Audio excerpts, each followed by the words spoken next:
الحمدللہ رب العالمین والصلاة والسلام علی سید الانبیاء والمرسلین اما بعد فاعوذ باللہ من الشیطان الرجیم بسم اللہ الرحمن الرحیم۔ الحمدللہ الہادی پروگرام میں نبی کریم صلی اللہ علیہ وسلم کی اطاعت کے بارے میں کلام چل رہا تھا۔ اللہ تعالیٰ نے جا بجا قرآن پاک میں اپنی اور اپنے حبیب کریم صلی اللہ علیہ وسلم کی اطاعت کا حکم ارشاد فرمایا، اور اطاعت کا مطلب ہوتا ہے کہنا ماننا، کسی کی پیروی کرنا، کسی کے حکم کو پورا کرنا، کسی کے پیچھے چلنا۔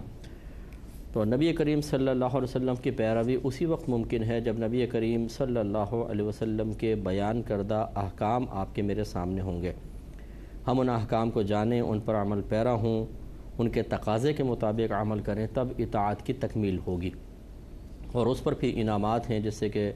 بہت سی آیات، اور اس میں ایک یہ بھی عرض کی تھی کہ وَمَن يُطِعِ اللَّهَ وَالرَّسُولَ فَأُولَٰئِكَ مَعَ الَّذِينَ أَنْعَمَ اللَّهُ عَلَيْهِمْ مِنَ النَّبِيِّينَ وَالصِّدِّيقِينَ وَالشُّهَدَاءِ وَالصَّالِحِينَ وَحَسُنَ أُولَٰئِكَ رَفِيقًا، کہ جس نے اللہ تعالیٰ اور اس کے رسول کی اطاعت کی وہ ان لوگوں کے ساتھ ہوگا، یعنی آخرت میں، کہ جن پر اللہ تبارک و تعالیٰ کا انعام نازل ہوا، یعنی انبیاء علیہم السلام اور صدیقین، شہداء اور نیک لوگ، اور یہ کیا ہی اچھے ساتھی ہیں۔ تو اللہ تبارک و تعالیٰ نے اطاعت رسول کا، اپنی اطاعت کا ایک بہترین بدلہ عطا فرمایا، اور وہ یہ کہ اللہ تعالیٰ کے انعام یافتہ بندوں کے ساتھ ان کا قرب۔ اور یہ بہت ہی نفیس اشارہ ہے کہ جو اللہ کے انعام یافتہ بندوں کو آخرت میں انعامات عطا کیے جائیں گے، ان کا کچھ حصہ یقیناً ہمیں بھی حاصل ہوگا، یعنی جو ان کے قریب ہوگا یقینی سی بات ہے اتنے اونچے درجے میں ہوگا، اور اس کے لیے انعامات اتنے ہی زیادہ ہوں گے۔ اس لیے ہمارے بھائی بہن ذرا توجہ فرمائیں کہ ہم دنیا کے تھوڑے تھوڑے فائدوں کے لیے کس قدر محنت کرتے ہیں، اور کس قدر مشقتیں اٹھاتے ہیں، بعض اوقات کس قدر ذلتیں برداشت کر رہے ہوتے ہیں، لیکن صرف اس لیے کہ ہمیں پتہ ہوتا ہے کہ اس کے بعد اگر ہم صبر کریں گے تو ہمیں کچھ انعام ملے گا، اور وہ انعام اتنا عارضی ہوتا ہے اور اتنا کم ہوتا ہے کہ ایک تھوڑی عرصے میں ختم ہو جاتا ہے، اور اس کی لذتیں، اس کا مزہ ختم ہو جاتا ہے، لیکن ہم اس کے لیے لگاتار محنت کر رہے ہیں۔ تو سمجھداری کا تقاضا یہ ہے کہ پھر اپنی آخرت کے لیے اس سے زیادہ انسان محنت کرے کہ وہاں کا حاصل شدہ تھوڑا سا بھی انعام بہت بڑا ہے، اس دنیا سے بہت اچھا ہے۔ وجہ یہ ہے کہ یہاں کا بڑا انعام بھی عارضی ہے، اور وہاں کا بظاہر چھوٹا سا انعام بھی دائمی ہے، کبھی ہم سے چھینے گا نہیں۔ اس لیے سمجھدار انسان کبھی بھی اطاعت باری تعالیٰ اور اس کے حبیب کریم صلی اللہ علیہ وسلم کی اطاعت میں کوتاہی نہیں کرے گا، بلکہ اپنے آپ کو مجبور کرے گا، نفس کو مغلوب کرے گا، شیطان سے مقابلہ کرے گا، اور اطاعت رسول بجا لائے گا۔ کچھ حدیثیں آپ کی خدمت میں عرض کر رہے تھے۔ ایک حدیث عرض کی تھی پچھلے پروگرام میں، یہ نسائی نے بھی اس کو روایت کیا ہے، ابو داؤد نے روایت کیا ہے،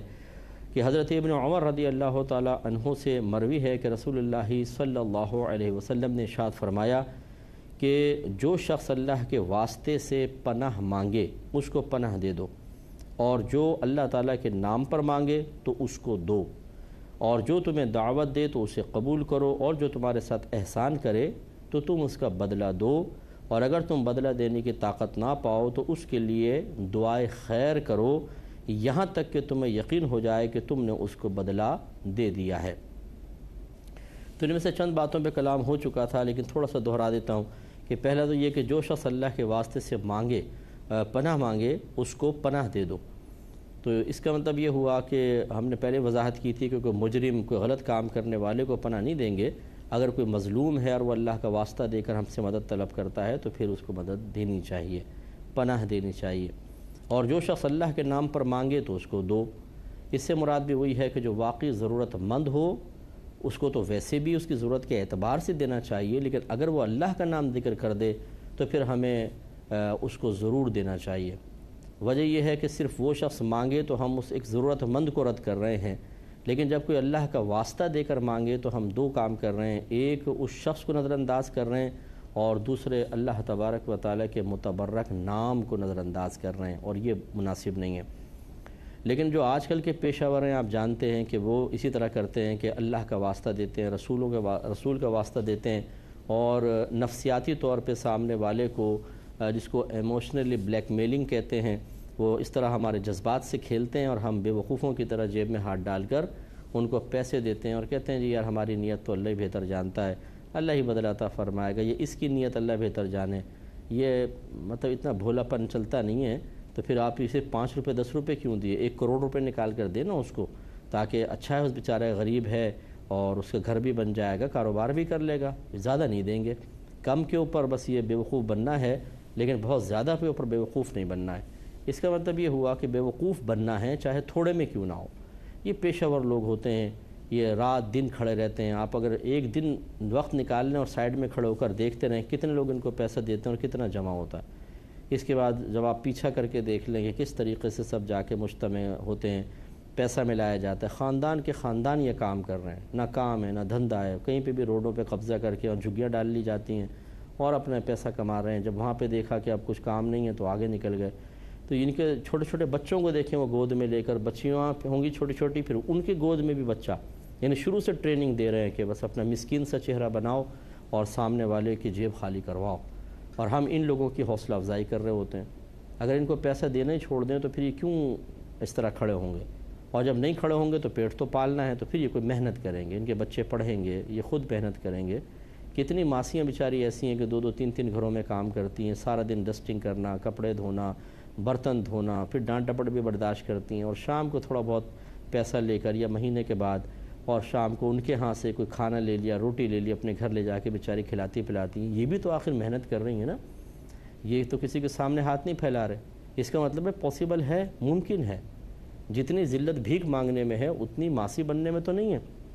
یعنی اگر کوئی کہے جی ماسی کو بھی ڈانٹتے ڈپٹتے ہیں، تو وہ پھر بھی حلال روزی کما رہی ہے۔ اگر وہ کسی کی ڈانٹ ڈپٹ برداشت کرے گی اور مسلمان ہو تو انشاءاللہ یہ بھی اس کے لیے باعث بلندی درجات۔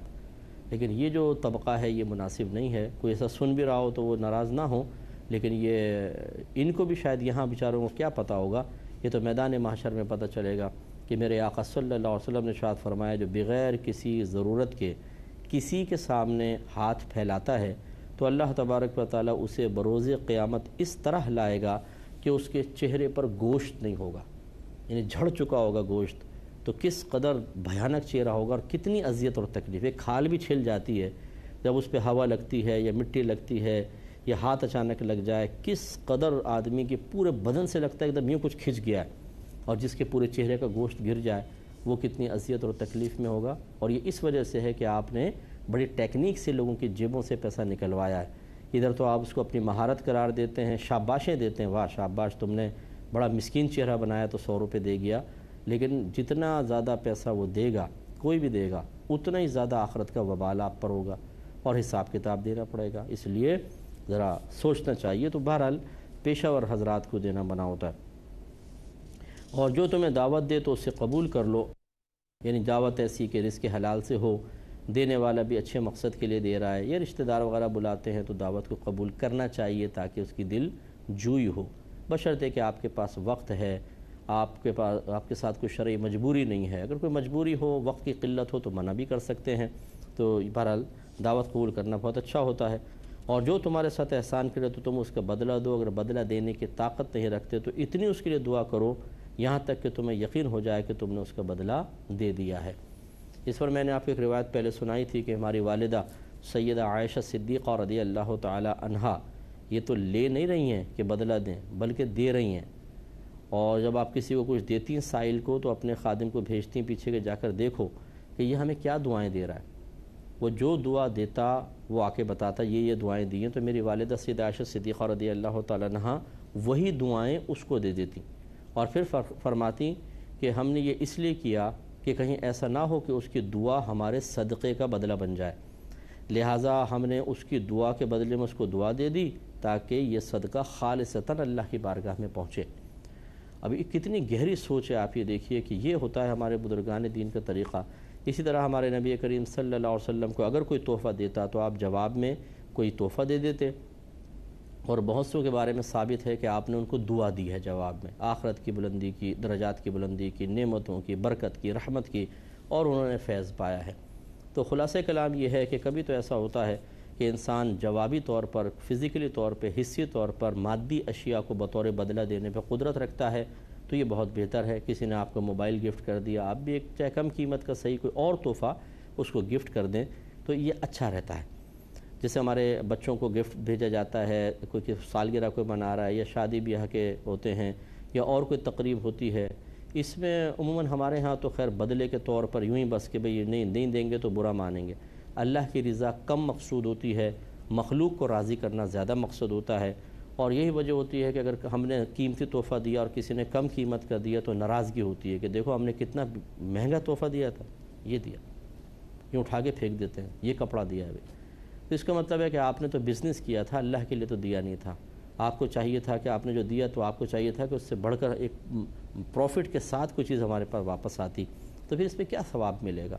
اللہ کے لیے گفٹ دیں، آپ کو بدلہ دیتا ہے ایک الگ بات ہے، اور اسی طرح اگر آپ نے کسی کا گفٹ قبول کیا ہے تو اللہ کے لیے ہی دیں، یہ نہیں کہ اس کا بدلہ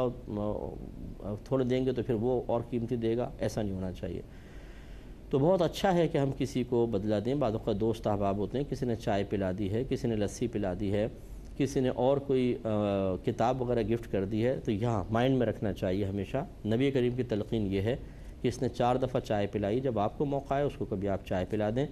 اور کسی نے کوئی اور تحفہ دیا آپ اس کو ویسے ہی یا دوسرا تحفہ دے دیں، یہ بہت اچھی چیز ہے۔ بعض لوگ ایسے ہم نے دیکھے ہیں کہ لینے کی تو بڑی ان کو عادت ہوتی ہے، جب دینے کی باری آتی ہے تو بخل غالب آ جاتا ہے، یعنی دوسروں کی چائے بھی پی لیں گے، سگریٹیں پی لیں گے، لسیاں پی لیں گے، لیکن جب ان سے کہا جائے گا یار تم چائے پلا دو تو جیب ہمیشہ خالی ہوگی۔ کنجوس ایسے ہوتے ہیں، مہا کنجوس، اور پھر یہ مشہور اور معروف ہو جاتے ہیں کہ یار یہ تو شوم آ گیا، کنجوس آ گیا، لیکن وہ ضمیر اتنا ڈھیٹ ہو چکا ہوتا ہے اور اتنا ذلت پسند ہو چکا ہوتا ہے کہ یہ چیزیں مطلب اثر نہیں کرتی، ہنسی مذاق میں ٹال دیتے ہیں کہ جیسے مجھے تو کچھ اثر ہی نہیں ہو رہا، آپ بولتے رہو، اور وہی اپنی پرانی روش پر قائم رہتے ہیں، اور یہ انتہائی خطرناک چیز ہے، چاہے اس کو کوئی سمجھے نہ سمجھے، کہ جب انسان کسی برائی کی نسبت جو واقعی ہم میں ہو اور اس کے مشہور ہونے اور معروف ہونے کی پرواہ نہ کرے کہ میں بدنام ہو رہا ہوں سب کچھ، تو سمجھ لیجئے اب اخلاقیات کا جنازہ نکل چکا ہے اور یہ شخص ذلت پسند ہو چکا ہے،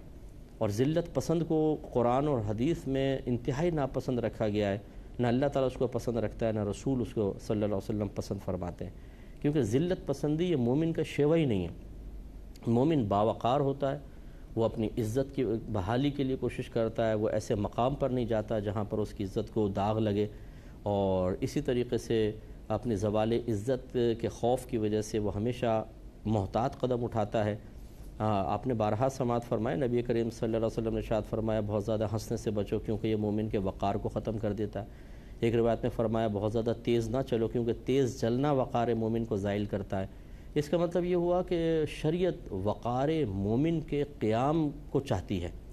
شریعت کو مطلوب ہے کہ ہم اپنے وقار کو قائم رکھیں، اور اس قسم کے لوگ جو ہوتے ہیں وقار کیا اتنی ذلت پہ اپنے آپ کو پیش کر دیتے ہیں کہ ہر شخص تھو تو کر رہا ہوتا ہے، چاہے مسکرا کے کر رہا ہوتا ہے، لیکن وہ کر لو تھو لیکن چائے پلا دو،